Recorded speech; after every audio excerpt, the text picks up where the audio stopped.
Hi, this is activity number 3, and we need the beaker a little bit more than half full of tap water. Right? This is gonna have to be a little bit more than halfway full of tap water. You'll see in a moment. Right? So I just pre-did that for you. It's like on a cooking show. They pre-do stuff. Right now, step number 1, we're going to need a 1 centimeter strip of magnesium.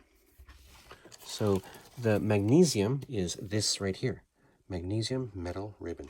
It comes in the bag that says, I think it might come in this bag, or it might have come in the other bag, the one that says chemicals number 2. There is a bag that says chemicals number 2 on it.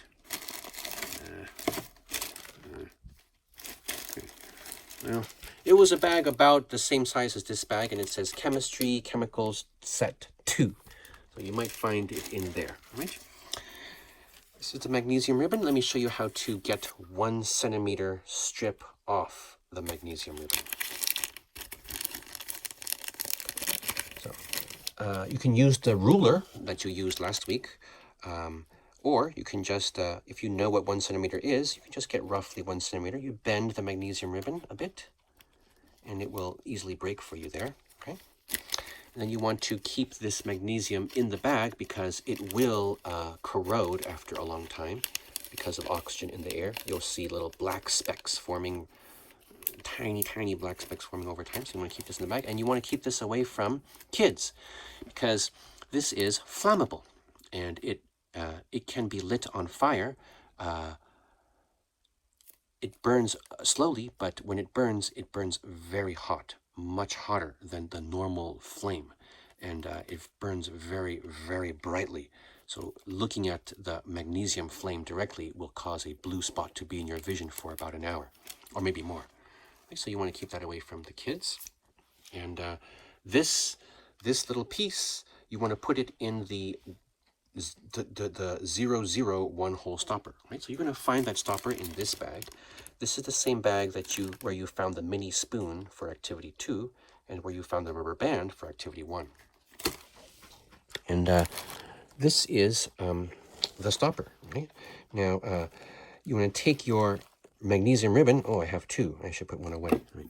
So you want to take your magnesium ribbon and you want to stick it halfway through the hole on the skinny end of the stopper, right? So there's the fat end and the skinny end. You want to put this hole through the skinny end halfway through and put this ribbon halfway through the hole here. It's quite difficult. Just push it in a few millimeters. It doesn't have to be exactly halfway, okay? That's what you want. All right. Next step number 3. You want to fill the beaker with tap water. So it doesn't, 3 centimeters from the top is what they want, but it doesn't have to be exact. This is a qualitative experiment, not quantitative, okay? And then you want to get your 10 milliliter graduated cylinder, which is this one. It has 10 on top there, 10 on top. And you want to fill it with 3 milliliters, so fill it up to here with 1 molar hydrochloric acid. Okay, this is the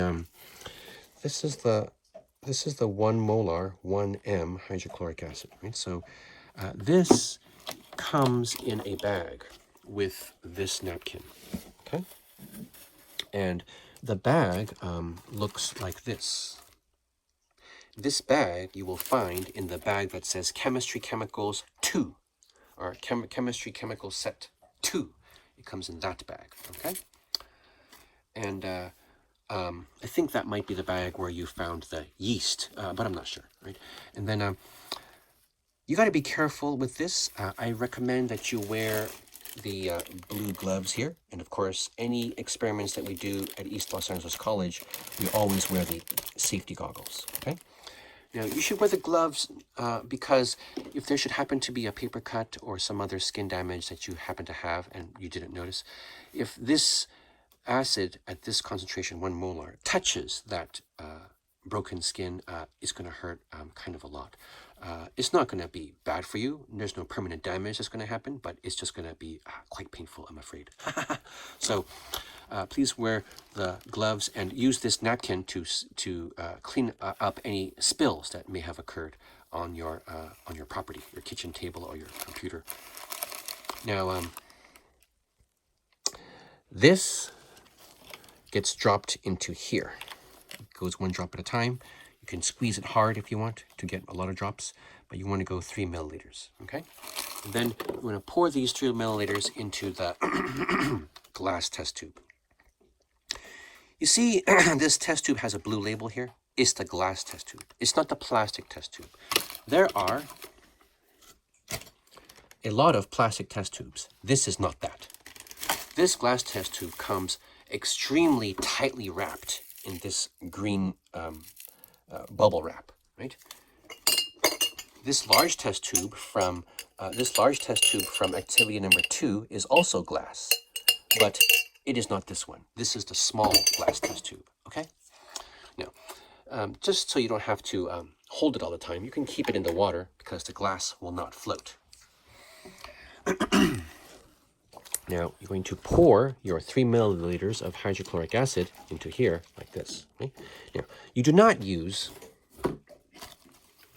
the 50 milliliter graduated cylinder for the 3 milliliters of hydrochloric acid. You do not do that. And the reason is 3 milliliters would be just 3 tick marks on this. And as you pour, you're going to lose a lot of hydrochloric acid solution because it's going to stick to the long, long walls of this container. So you do not use this.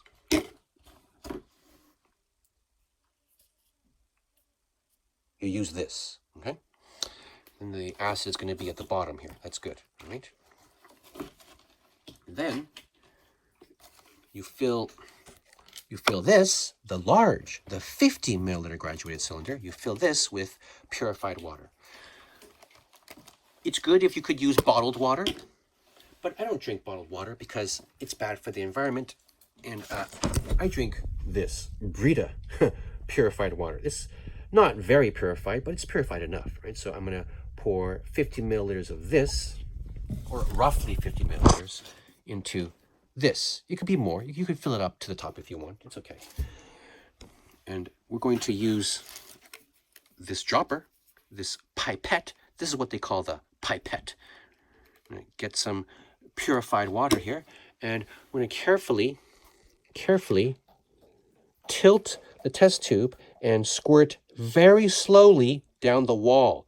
Do not squirt directly in here onto the 3 milliliters of acid. Why?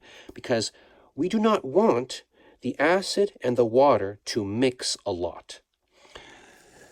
So we squirt very gently on the wall, the inside wall of the test tube, so that the water will just slowly dribble down here and fill the test tube. Right? We're going to completely fill the test tube until about you're 1 centimeter away from the top. You could fill it to the top if you want, but don't fill it over the top. Okay.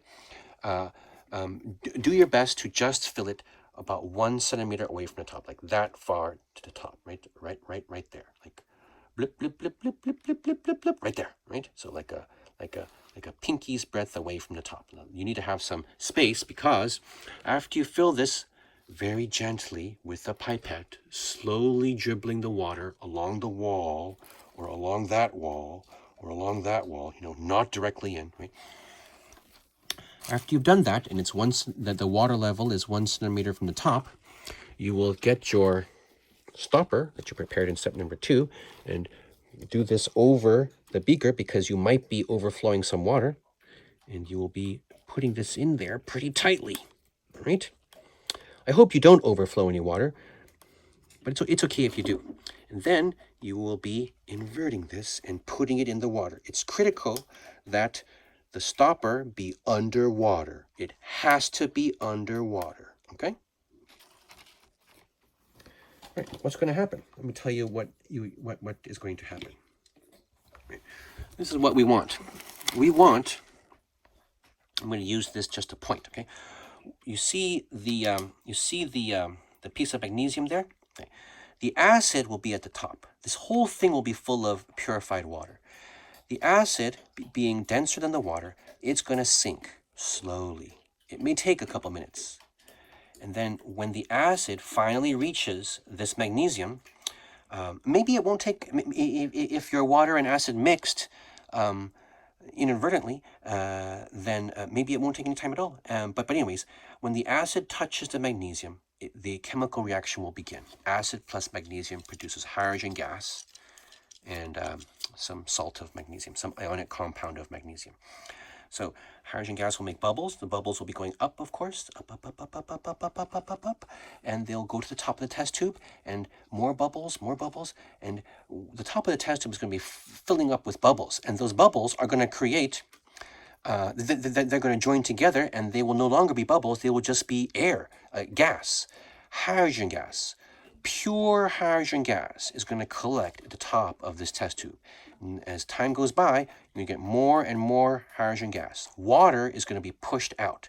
The hydrogen gas will be pushing the water out, which is why you want this to be underwater. You want the water, there's a hole, of course, in this stopper. You want the water to be pushed out that hole, right? The water will be pushed out that hole, and the gas will be collecting in here. Okay? Now, why do we have this underwater? It's because we don't want air to go in here. We want only hydrogen gas to go in here. Why? Because we want you to observe hydrogen gas forming here. We don't want you to observe air coming in here because you've seen that every day. We want you to observe hydrogen gas forming in here. That's why we have this stopper underwater. Okay, so no air is going to come bubbling up from outside. Okay, so take a photo of that. All right, and let's see the observations. Let's see, this is activity 5. This is activity 3. Right. So the observations are here. Okay, activity 3. I want you to tell me what you observe. If you observe bubbles, say that. If you observe the the space of the apparently empty space, or the hydrogen gas up here, is growing, and the water level is dropping. If you observe the water level dropping, then please say in number 3, water level drops. Right? And then please also write the balanced chemical equation in number 3. Okay. Now I'm not going to type it for you this time. You're going to figure it out by yourself from my hints in the photo assignment for activity number 3. Here's my hints. Okay. Oh, my hint is wrong. Okay, we don't use acetic acid here. We use hydrochloric acid. So let me correct this for you.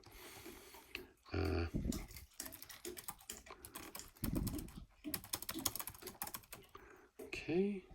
So hydrochloric acid, hydrogen gas, magnesium chloride, and this is magnesium chloride right here. Okay. Right, now the photo I want you to get me, please, is the photo of this whole thing with hydrogen gas up here and the water level being down. Okay, I want that photo, please. Thank you. Okay, now